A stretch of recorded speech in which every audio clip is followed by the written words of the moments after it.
So, welcome everyone, and thank you for being here.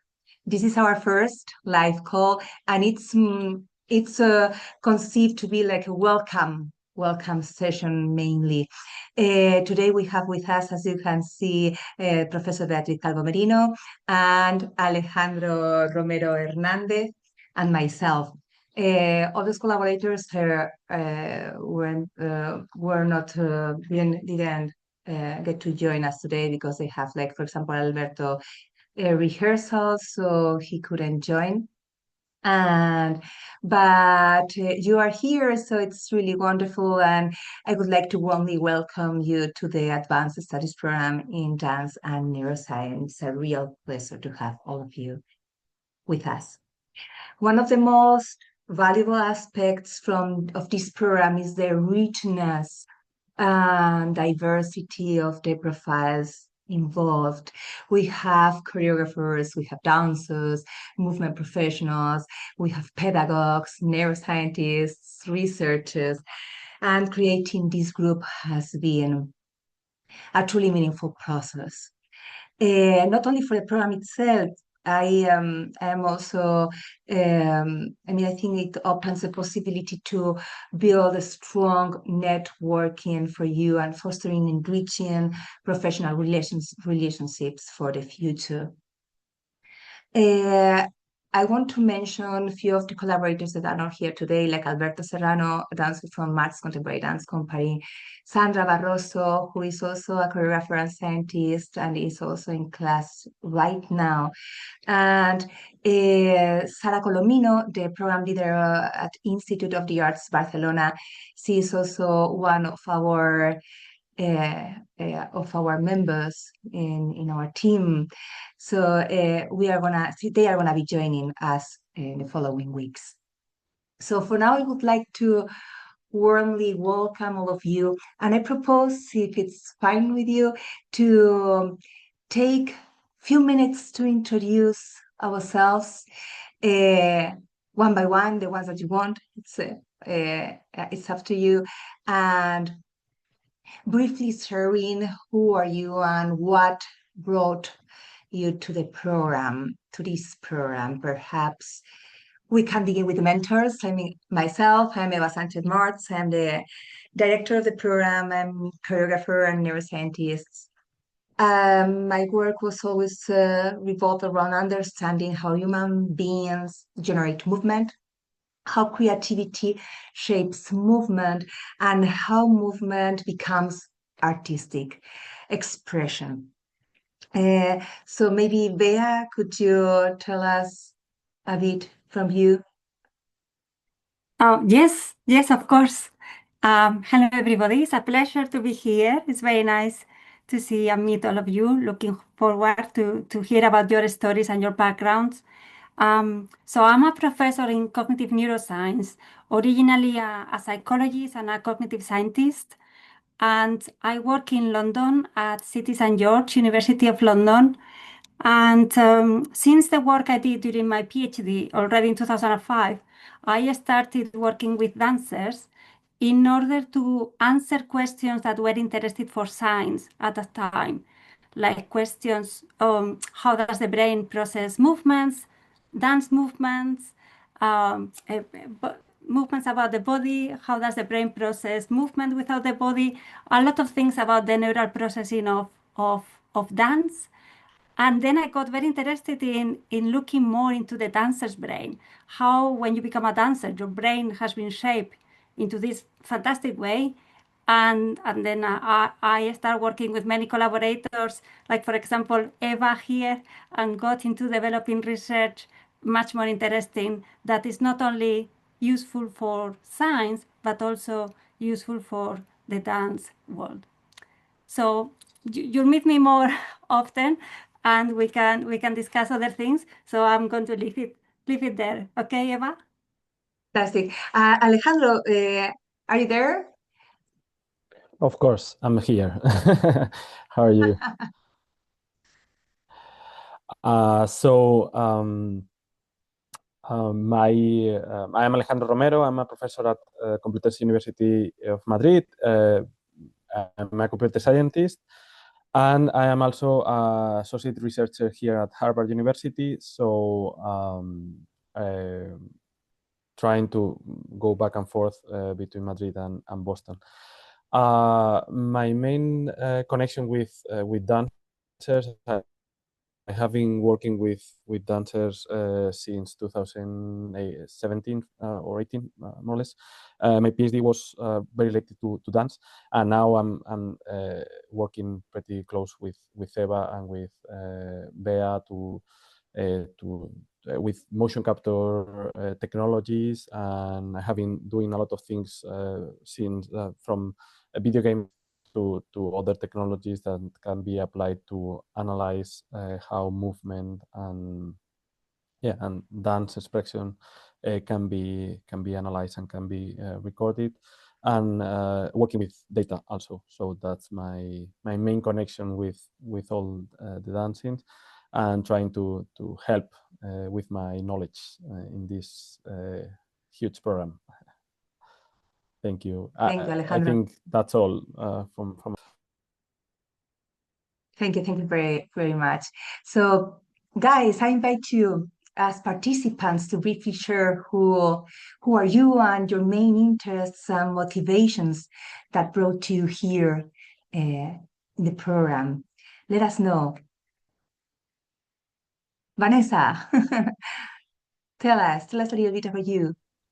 Okay, so I'm Vanessa Lonau, and I'm a dancer and performer, and also a researcher in, I think everything that connects like art and science was always like in my interest. Like, I think I'm a person who have interest in many things, and for me, the stage also as a creator was always a space to combine like different topics. And I have many friends that are like astrophysicists or also neuroscientists, and I think there were always very nice debates.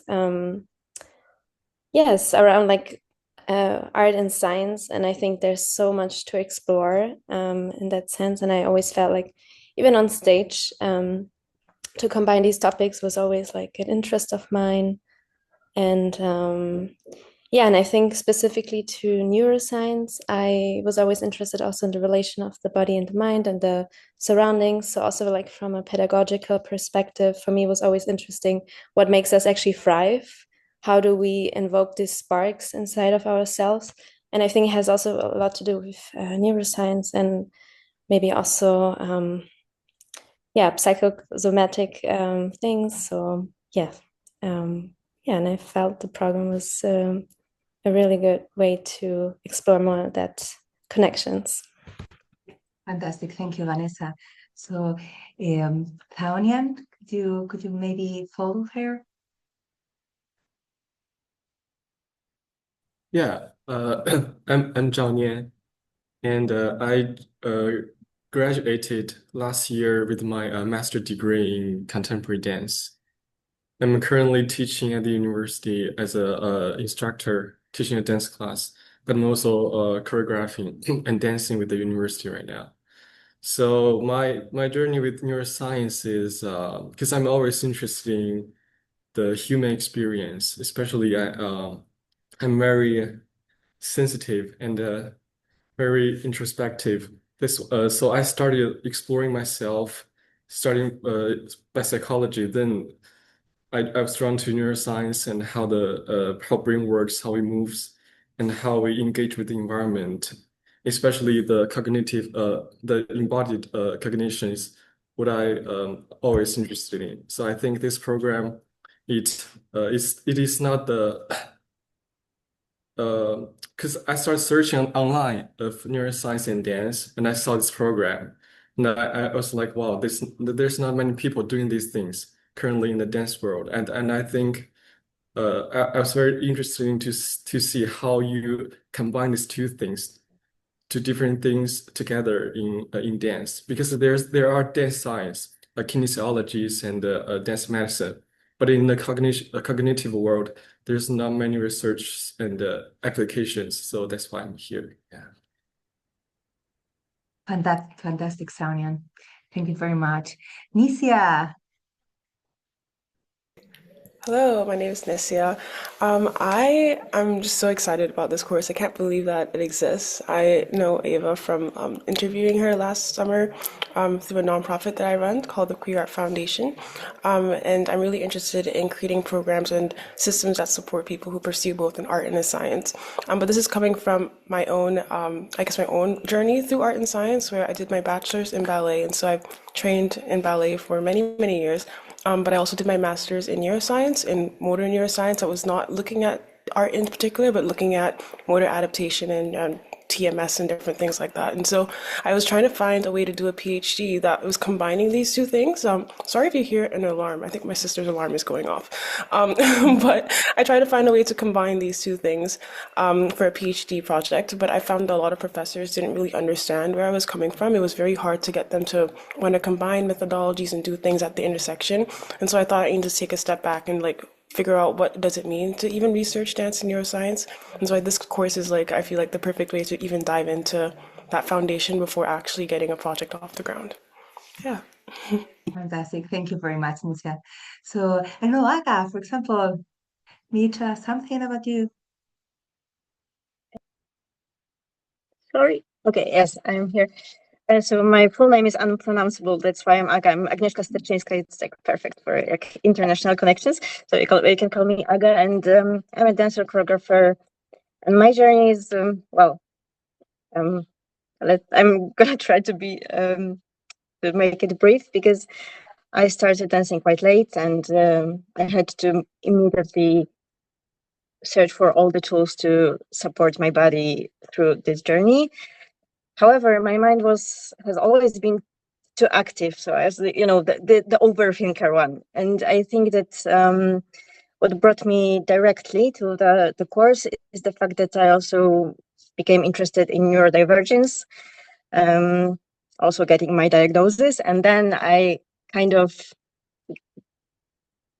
would say that was the moment when I finally decided to dive deeper into the brain and all these things to support me as a dancer and choreographer, because I think that very often I felt that my brain was not so supportive, and very often I was hearing that my brain is too active, whereas I think that I've always been looking for methods that are combining two aspects. And now when I'm reading the first chapters, and I see, oh wow, my methods are kind of like science-based. So I'm really, really interested in diving deep in this connections between mind, body, and I also need to understand. If I want to do anything, my brain wants to understand. And I'm really happy that you create the environment when asking questions is more than welcome.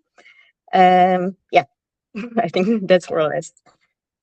Actually, we have received your questions, and I can tell that are really, really thoughtful questions and really, really interesting ones. So after the introduction, we could go for that and answer few of them at least. Even though, I mean, anyway, you will receive the answer of everything in a few hours. But I guess during the call, we could also address at least the first block of questions, because we're really meaningful and aligned with the purpose of the program, so sharing with everyone could be really, really interesting and enriching, I guess. Thank you, Aga. Thank you very much. So anyone else that wants to jump and tell something? Lucia, you as a collaborator, tell us a little bit. Hi, hello, I'm Lucia. I'm a choreographer, freelance choreographer, and breathwork and sport neuroscience, well, basically sport performance coaching. And I'm interested a lot in this connection of body-mind integration for performance, connecting above all dance neuroscience, sports coaching, and outdoor practices, also in extreme natural environments. That's why I'm in Mont Blanc now, working on this project that is, the aim is to try to see how help dancers and to find other ways to not only perform, but also to choose different options of movement, creativity, using the restriction of high altitude. Of course, in a safe environment, but it's of course high altitude. And so above 3,000 meters, today was 3,500 meters, to see how the brain reacts and use other tools that usually we don't practice. For instance, what else? I have the chance to meet Eva for the teaching program, and this was, as Nisia told, like it blows my mind because it was the perfect connection. It's so difficult to find this integration between dance neuroscience and the choreography. But actually, this kind of program is so unique, and that was the chance to meet Eva and then Alejandro, and had also the chance to do the practice in live in Bari, and was the feeling that was the right path. And yeah, that's it. Thank you, Lucia. Thank you very much. And guys, Monia, Irene, also, I mean, any of you, Irene, if you want, also, I was also opening the option if someone feels more comfortable speaking in their own language, that you can do it, because here we are multilingual. I mean, I think we speak Spanish, English, Italian, so we can help each other if it's needed. So feel free to speak in the most comfortable way you want to. Thank you. I'm gonna try. No, I'm Good. Irene Ureña. I'm a dancer in Compañía Nacional de Danza in Madrid, but also I'm studying pedagogy in ballet. And my final degree project is about neuroscience, dance, and something like that. I know Eva from a long time ago, and yeah, I think this program is gonna help me in that, and I think it's very interesting, body and mind and everything. So I'm happy to be here. Thank you. I can tell that Irene is, I mean, an incredible dancer of our national company here in Spain. She is so modest, but I can tell that she is probably one of the most best dancers in our country. So it's a pleasure to have her with us. Thank you very much. Thank you, Eva. Monia, are you there, love? Yes, I'm here, but I have some problem with the video, and No so worries. sorry. So I'm Monia, I'm a dancer, and I know Eva a long time ago when I was 16 years old, the first time that we met in a Castellana Grotte, I remember, in a workshop, and I follow Wow.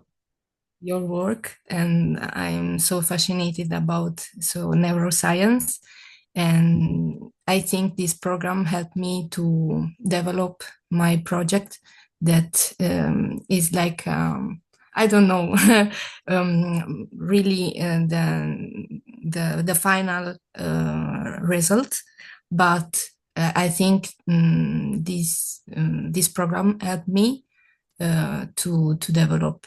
And also I'm fascinated about the truthness of the movement. So I'm so happy also to stay here and to share things and to share human experience also. Thank you, Monia. Thank you very much. So if it's fine with you, as we are such a lot of people now, and we are still missing few of the participants, I would like to share a video from Alberto.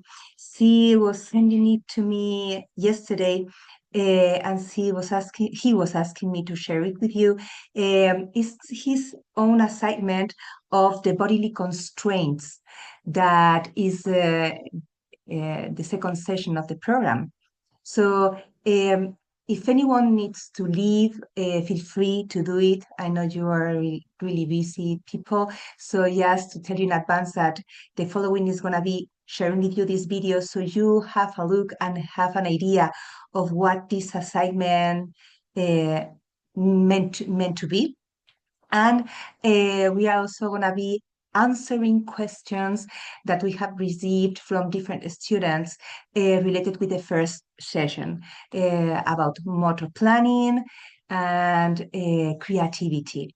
So I'm going to just go through all of this, and whenever you need to leave, feel free to do it. And if at some point you want to interrupt or ask whatever you want, also feel free to do it, okay?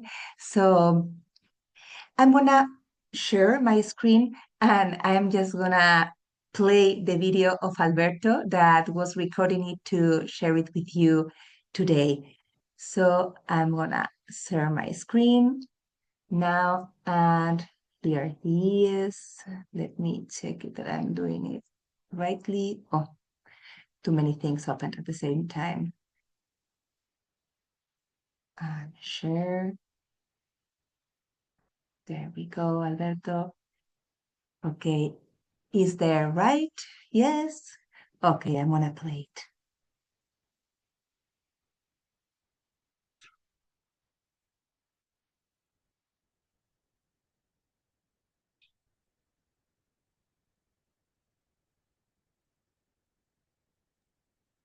Eva, it's supposed to have audio as well? Yes, it's not No, happening the audio. I think Hmm. when you share, there is a tick. You have to say share audio as well. Okay. Thank you, Bea. Thank you for letting me know. I used to use Google Meet more than Zoom, and I am a little bit like compartir. So here should be something like the audio.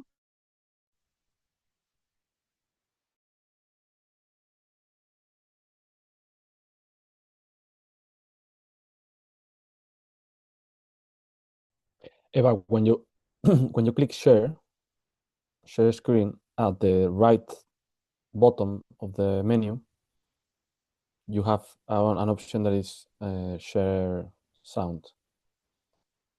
You are muted right now, by the way. Yes? That's it.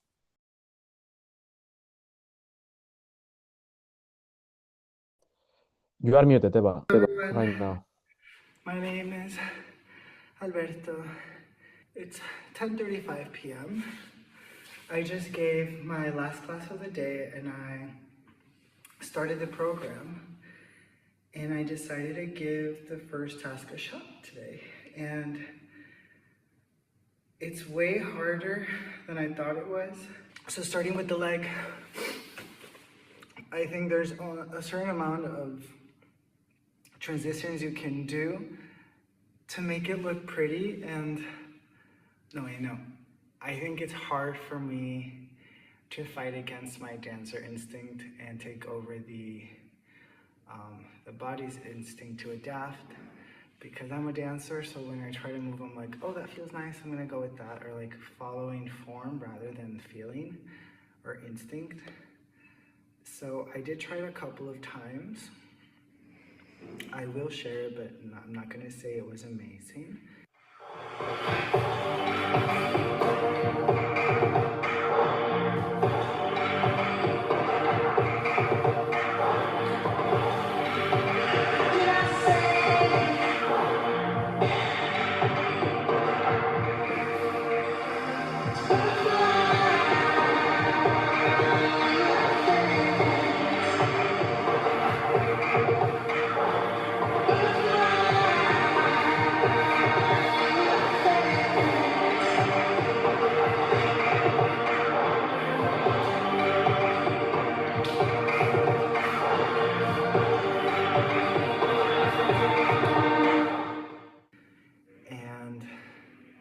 I tried with one arm and honestly didn't do it for me. What can I say? I don't know. It's hard to, I mean, I did surprise myself at some points. I think the funnest one, which I thought wasn't going to work out, was trying to dance without a head. It's quite hard. I'm gonna try. How can I dance without my head? Doesn't make sense.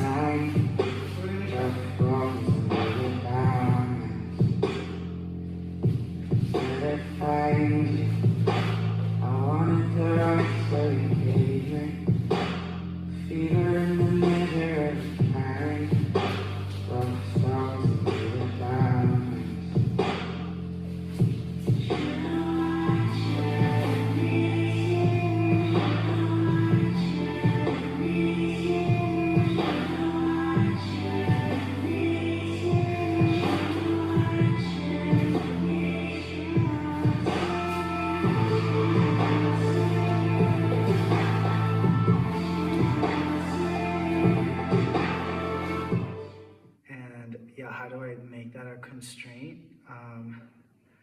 I think the sensation made me feel more open to surprise rather than thinking what it looks like from the outside. So I found I actually really enjoyed it because I would let my head be delayed and my body doing things that actually took, like as if my body took my head for a drive. For a ride, I would say. So yeah, I'm gonna try this again next week, but I think it was fun to try out for the first time. I think I did discover something. I also tried with two hands behind my back, but I don't know, I don't feel like I was very clear with that one. So this is my first journal. I look horrible and I'm very excited to get connected with all of you. So, yeah, thank you. Bye.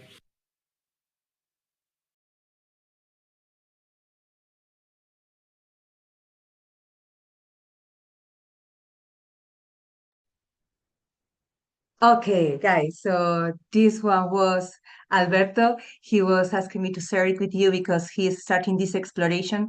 Just to let you know that, because also a few of you were asking me that the final project that you are aiming to develop, it doesn't need to be starting during the third month of your practice. With us, it could be, I mean, you could already, if you have a clear idea of what you are chasing with this project, you could already start this and with our mentorship also, okay? So because, I mean, also there are few of the students that already sent us a clear idea of the project and the timeline and the workflow was already set with them. So feel free also to start, because lots of things from this exploration, mainly for the ones that are chasing choreographic purposes, there are others of you that are chasing more scientific goals, but others are more into creation feel. So the ones that, I mean, if it's useful for you starting from this exploration to embrace your project, do it, because we can also accompany you from now or with the project. It's not need to wait until the third model to ask for our mentorship in relation with your project. Okay, so this is more or less the assignment that takes place during the session 2. What is important to clarify is that it is not about bringing something precise or something like perfect in certain kind of way. It's more about your exploration, as you can see in Alberto's video. It's more about you exploring freely about the constraints and feeling, I mean, and sharing, journaling how it feels to experience this kind of practice. So if it's fine, I would like to jump into the questions that we have received from one of you, that is Saga. She was sending us a few questions to be asked to be answered during this call.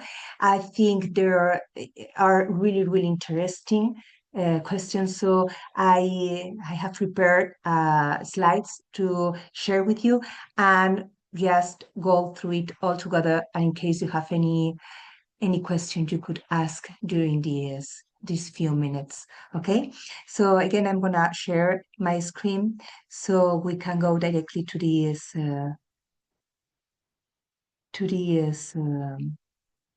presentations.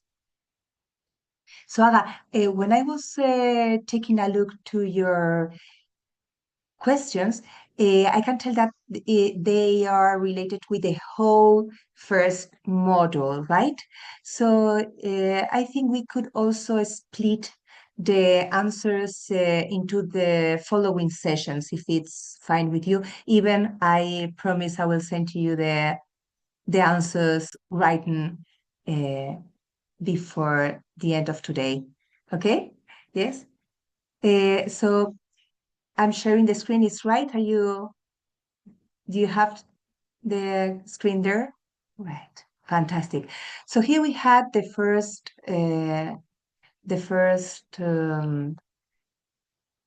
question from Aga that was, does the motor planning occur during improvisation? Is it possible to improvise with zero motor planning?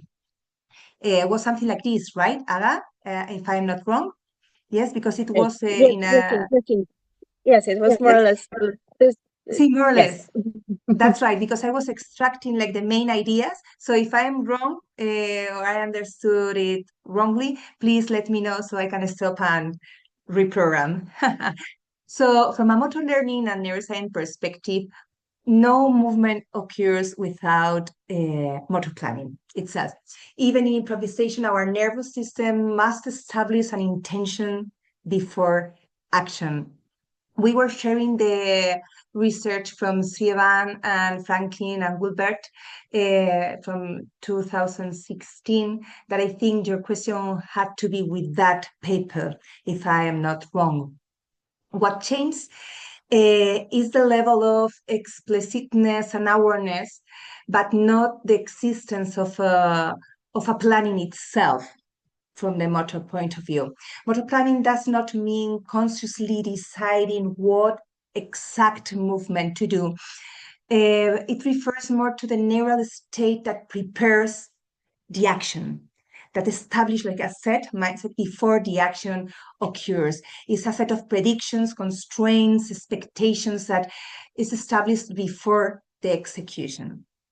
And that research that we were talking about shows that learning depends on this preparatory state, not on the movement itself, not on the repetition of the movement itself, but on the repetition of the preparatory state, if it makes sense saying that like this. So even when improvisation feels spontaneous and free, the brain is continuously selecting goals, explicit or implicit, anticipating consequences, and preparing trajectories under current conditions. And there we are with the constraints that we are proposing to our dancers or to our work itself. Improvisation with zero motor planning would imply reflex movement only, and reflexes do not generate learning themselves. So makes sense, Aga? The answer is reaching. Yes, thank you. Because I can explain why I asked those questions. I was just curious to understand that because you mentioned that motor planning is something that enhances learning. So for me, it was very important to understand this distinction between motor planning and learning, and just motor planning without a huge amount of learning. So thank you for explaining that. Yes, I mean, here the following question is also from the same block of questions, the same paragraph, and it also relates with that. So the second was if improvisation relies on known patterns, how can learning occur? It's also intimately related with the question before. And yes, you are absolutely right that improvisation always draws on existing motor repertoires, motor patterns that already we have. Learning does not require inventing new movement from scratch, but rather using existing motor patterns previously automatized. So motor learning research shows that what creates learning is not the repetition of the movement, as we said, but the repetition of the intention under specific conditions. So how we create that mindset, that preparation before that precedes the action itself, and the repetition of this planning is the one that generates learning itself, not the repetition, the movement. So this is crucial when you improvise under unchanging conditions. The same motor plans tend to be reused. So the learning gets plateaus. When conditions change through constraints, as we are proposing, the same intention must be reorganized, is said. So the learning from there emerge, from this reorganization of the intention. So this is why bodily constraints are so powerful. It makes sense, Sarah? Yes, absolutely. And also I realized, because as I wrote, I also touched on the week 2, and I was practicing like for 3 days, like already, and I already see that my body moves a little bit differently due to the practice of one like constraint. So I already I think that I felt the difference and the way of learning. So I just saw after 3 days that something is clicking. So it makes sense, absolutely. So it's really interesting also if when you are exploring and you are journaling your experience, it is really interesting to get into this point, like from experiential point of view, not only from outside, like from inside. If you also feel that this learning is more powerful when you are imposing from outside different conditions that push you to the problem solving state of mind, and that change the intention and the planning. So the third question was, are new movement solutions the only sign of learning? That's a really interesting question. No, novel movement outcomes are only one possible indicator. This is interesting from the also creativity point of view. According to motor learning research, learning is organized around the intention, as we said, not the execution. This means learning can occur even the movement looks similar, the solution appears familiar, and also the visible form does not dramatically change. So also from outside could not dramatically change the aesthetic of the movement itself. So other indicators of motor planning and learning during improvisation include increased adaptability, so the dancer can respond to perturbations without breakdown, reduced cognitive effort under constraint, so less conscious control, more fluid adjustment, faster reorganization after loss of balance or error, and stability across variation, familiar quality maintained across changing contexts, and transfer. Skills gained under one constraint appear in other situations. So these things indicate that motor plans are being reorganized, even if the external form remains related to known patterns. So I don't know if it is a good answer. I mean, if I'm reaching the question itself, yes or not? Yes, of course. And just one more question, sorry. So does it mean also that motor planning is related to the quality of the movement? So does changes in the movement qualities are supported by different motor planning? So if we say that motor planning is the intention, then it means that also it influences the qualities, right? We could tell that it influences the qualities because, I mean, we have actually produced one article related with that, analyzing few variables related with movement qualities. But the answer, I guess, is more accurate if I tell you that even it's not visible from outside, the learning occurs. I mean, I think that's the point.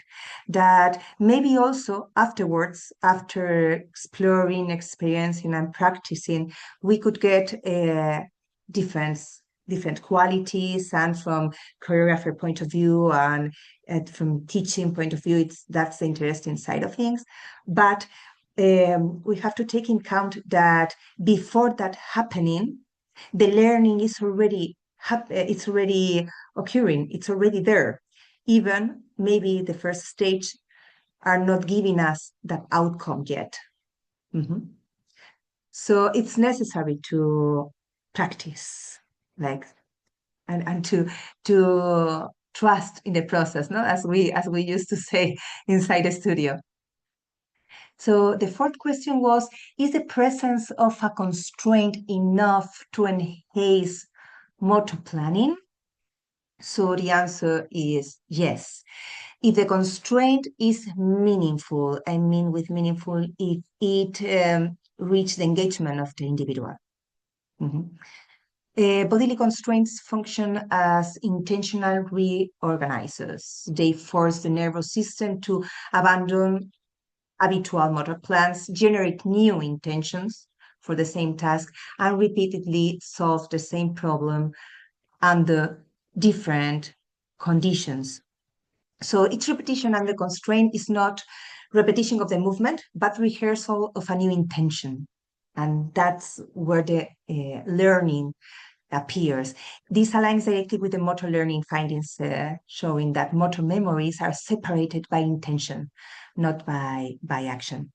So even when movement solutions are based on what the body already knows, because we are recurring to our previous motor patterns, the constraint enhances the learning by reshaping the planning phase, demanding new predictions and reorganizing coordination, balance, timing, fluidity, risk, amplitude, and other kind of what we could tell qualities.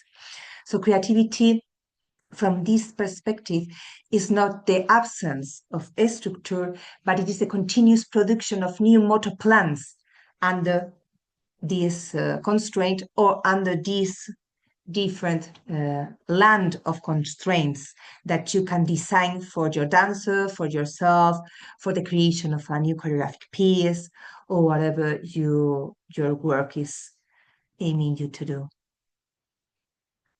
And here we are reaching, I guess, the last question that I was choosing. It was like, how does this relate to improvisation and creativity? So what I was writing here is that from a motor learning standpoint, improvisation is needed to highlight that it is not free movement or spontaneous movement. And the creativity is not randomness, sorry. Learning is not accumulation of movement itself. So these three ideas came to my mind because sometimes this is the place where I see that from dance world the people falls into, no? It's like learning is not accumulation of movement. It's not a repetition of movement. It's much more. It has to come from another part of the approach. That's why instead creativity emerges from repeated negotiation with the constraint. Is the repetition doesn't come from the repetition of the movement, as lots of times happens inside the studio. I think we can agree about that. It is about the repetition of the negotiation, of how we negotiate with the conditions that the space, the task, and the exercise itself, the map is bringing to us. So by working with the bodily constraints, dancers train the nervous system to remain flexible, adaptive, responsive to change. So they are not learning what to move, but how to generate intentions under challenge.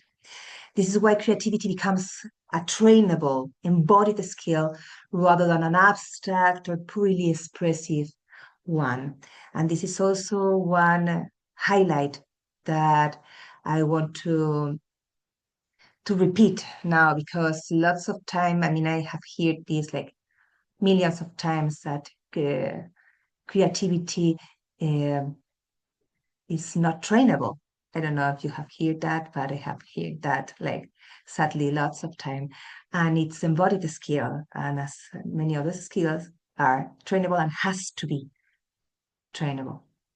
Trained, I mean.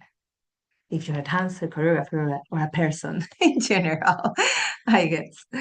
Okay, so guys, in short, like motor planning always occurs, even in improvisation. To have an action to happening, we need to activate our motor planning. Learning depends on intention, not visible novelty. Constraints enhance motor planning by forcing reorganization, and known movement patterns can still generate learning from intentions change. Creativity emerges from repeated planning under constraint, not from freedom alone. So if you have any questions, please, you can ask now. And if not, I'm gonna anyway send this material through the platform, so all of you can read it like on your own pace. I mean, if any question happens or arises, don't hesitate in asking, in writing us. And if it's fine for you, we can address the other questions next week, because are really meaningful and really, really interesting. And I guess they have to be with the session 2. So it's very interesting so everyone has the time to go through the program, through the session 2, and get to this question with more information. It's fine? Yes? Yes, of course, and thank you for preparing so many preparing the slides. I was really surprised that you were so prepared. So thank you so much for answering the questions. I am a slides woman. I'm always with a slide under my hand. No, it's like I like me. I think it's a good way to follow everything together, right? More than me only speak. And also because now I want to send it to you, to all of you, so you can have it there, like also all the materials that you get from the program. So guys, did you have the chance to go through the first session, or you are still there? Vanessa, for example, did you get inside the program already or not? Yes, unfortunately not. And I'm so sorry, because this week was also very busy. So my mails came always 1 day late. And I tried to find, but I really didn't get anything. But I will send a different email, and I hope that this will work now. Fantastic. I don't know Yes, why. or if not, Vanessa, I have another solution. Like in the very last chance that we could have, is like I can create an email for you. If you can send me one that is yours already, fantastic. If not, we can also do this. I mean, the reverse. I create it and I sent you the password. So I mean, let's try everything in our hands to make it possible. Yes. And I guess the first session is more theoretical, but the second brings you the practice that is that Alberto shared with us in this video. So if it's a good idea, next week we could share your exploration, the one that has already been able to record or do it, or just to stay there and share what others were able to produce, and we can go deep into what happened from your own experience practicing the bodily constraints. That is the second session, if it's fine with you.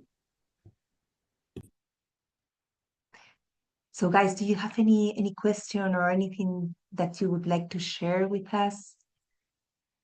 Yes, can I ask a short question? Sure. Yeah, so I watched the first session, and I was wondering, so within the framework, do you see creativity as it's more like a process or the final goal in this framework? That's right. We are working over the creativity development through this practice. So yes, we are approaching the creativity as a process, and that evolves through along the time. Thank you. Something else, Saunian? Yes, also I like the idea of like motor learning is the repetition of intention, but also wondering like how much body participates in the process of learning. Because I learned some neuroscience stuff. I know that the cerebellum engages in the loop of motor learning. It always adjusts your expectation from your goals. Like how does that involve in the motor learning process? The thing is that the feedback that we are receiving, sensorial feedback that we are receiving while moving, is constantly sending information that at the moment is being used to reshape and to reorganize the movement proposal. Thing that years ago was thought that worked differently, that the idea precede the action. Right now we know that the brain is receiving sensory information and using it at the moment that when the movement is being executed. So all this cerebellum activity is catching this information to create a reorganization based on the successful answer that we need to solve the problem. For example, if the problem is like you are going to fall because you are not using your right leg, for instance, the answer could be place your weight over your right hand, right? I mean, to put an example, right? So, but if you there find something that it's not allowing you to put that hand there, you should replace it. So all this information, it's happening at the moment, and it's being used to reorganize the proposal and the answer. So the creativity and the proposal of new, novel solutions to face the problem that we are having at the moment is happening during the movement. And I'm not sure if I am answering your question or I am flying away right now. Yes, kind of answer because I was just thinking this from the perspective of the embodiment. Because I know when we engage in the environment, the feedbacks also serves as approach that we understand the environment and our body from But I The think environment, you mean? yeah, it's like when we engage in the environment, the feedback also serves as a way we can refer to readjust our plans in our planning. That's what I'm thinking. That's right. I mean, that's the essential information that drives our movement. I mean, we are driving our movement based on that. That's why the session 3 that is related with cognitive constraints, all the cognitive mapping of the space drives us to take different decisions about our movement. So in this sense, we could maybe tell that the environment is shaping our body movement. We are embodying the environment somehow, no? I guess we could maybe explore in that direction. Thank you. Yeah, because I haven't checked the next sessions. Maybe I will find answers there. Or more questions, who knows? maybe you bring more interesting questions. I think the questions are more interesting than the answers here, I guess. So please, all the questions you may have, you can also write a seat, because sometimes if we wait for the call, we lose lots of our questions. That happens when we are going through the text. So maybe when you are reading and viewing the videos, write all the questions that you may have and send us to us even in a draft, so we don't lose all the ideas that all of you could have. I have one last question. I'm sorry, I have too many questions. No, please. One last question is because in the bodily constraints, we improv with the constraint, and but the intention still exists. But I understand the intention in the context of task specific condition, because when if I have a bottle of water and I reach it, that's my intention. But in improvisations, what's my intentions? Like, because it can happen all the time. So intentions keep constantly changing. So by repeating the intention, but my intention is changing. Do you understand? I don't know if my question makes sense. I understand what you say. Well, but if I tell you, hold that bottle of water, whatever the movement you propose, it doesn't matter the movement, but you have to be holding the bottle of water. So the intention is holding the bottle of water. What I mean is, like, maybe we could add more intentions. It doesn't need to be only one. We could make it more complex, and the intersection of different intentions could happen at the same time. But we could establish one condition that goes with you through the whole improvisation and at one moment. Like, for example, for the next 3 minutes, my focus, my attention will be to hold this bottle of water like this, and not like this. So it could fall. And I'm not gonna make it fall. I'm gonna move, but it has to be there, like this. So all your attention is gonna be there. The intention is clear. I'm not gonna let the bottle of water fall. I guess it also has to be with the cognitive effort that each task demands from the individual. So there are maybe constraints that are really easy to approach and others more difficult. And from this point of view, there are constraints that allow you to add more conditions, more limits, more guides to the improvisation, but others are not able to, you are not able to confront more demands. So it's also about that, I guess. Yeah, thank you. So it's kind of like your intention can be accumulated in a very complex forms. Actually, one of our main ways to work under constraints is accumulating the constraints.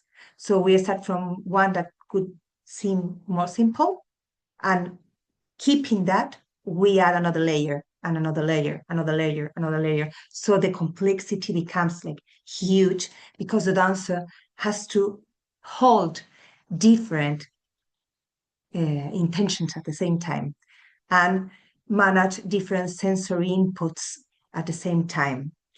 So of course, different intentions can cooperate at the same time. Thank you. Thank you so much. And also that's there, Sonia, and that's there, the mastery of each choreographer or dance or director, movement director. How do you build this environment? How you build this environment before your dancer goes inside to manage all the constraints, no? You decide to build in different, in one a specific way because you want to achieve a specific outcome. So how you design this environment, how you design the workflow of the addition of layers has to be with the dramaturgy that you want to achieve, the kind of textures that you want to get from the movement and from your dancer. So, or which kind of emotional state you want to reach during the movement with your dancer. So it's about designing that constraints system.